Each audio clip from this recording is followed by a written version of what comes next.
qui n'est pas un sauveteur, a pénétré dans l'avion qui brûlait, il m'a sauvé la vie et il a disparu. Le très anglais Stephen Frears s'attaque au cirque du showbiz américain avec un petit arnaqueur nommé Dustin Hoffman. On vient de le retrouver. De qui parlez-vous? De l'ange du vol 104, monsieur le juge. Oh, l'imposteur. Tu me connais? Oh, l'imposteur, monsieur Clodos. La chaîne va lui refiler $1 million pour une interview. Hé, Bobber, approche. Faut que je te parle, mon pote. Ah, la plante. Et si Bobber avait quelque chose à cacher? Si on s'était trompé, si ça n'était pas lui, le héros. Héros malgré lui, vendredi 28 à 23h05.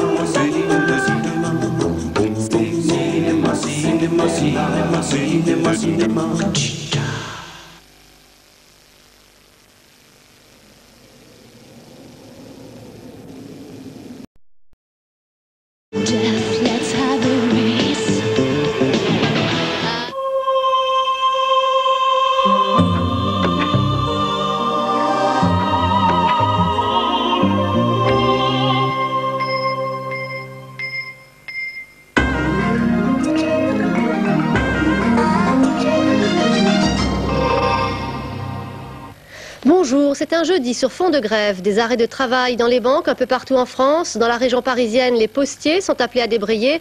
Grève également à l'ANPE, à la RATP, trafic réduit depuis 10h et jusqu'à 15h. Une journée d'action qui va s'accompagner de plusieurs manifestations à Paris et vont donc amener à des difficultés de circulation toute la journée. Les motifs du mécontentement sont toujours les salaires et l'emploi.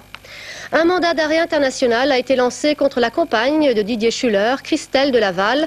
Elle avait refusé de se rendre à une convocation dans le cadre de l'enquête sur les fausses factures des HLM des Hauts-de-Seine.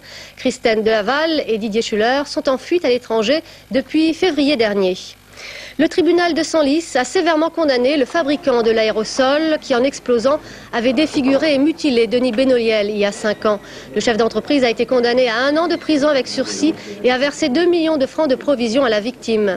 Denis Benoliel s'est déclaré satisfait de ce jugement et a indiqué qu'il allait continuer à se battre pour qu'il n'y ait plus sur le marché de bombes aérosols propulsées au butane-propane. Sur le front de l'élection présidentielle, les électeurs qui souhaitent voter par procuration grognent, selon le Centre d'information civique, car les files d'attente s'allongent dans les administrations chargées d'attribuer ces procurations.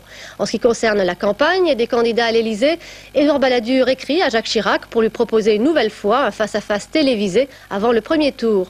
De son côté, le Parti socialiste va demander à François Mitterrand d'intervenir dans la campagne pour soutenir Lionel Jospin. C'est Henri Emmanuelli, le secrétaire général du PS, qui a été mandaté pour faire cette démarche. Le football, c'est Strasbourg qui jouera la finale de la Coupe de France face au Paris Saint-Germain le 13 mai au Parc des Princes. Les Alsaciens se sont brillamment qualifiés en demi-finale hier soir au stade de la Méno en éliminant Metz 1-0.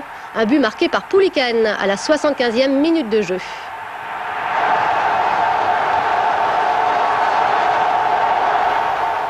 On termine avec les prévisions de la météo dans un instant.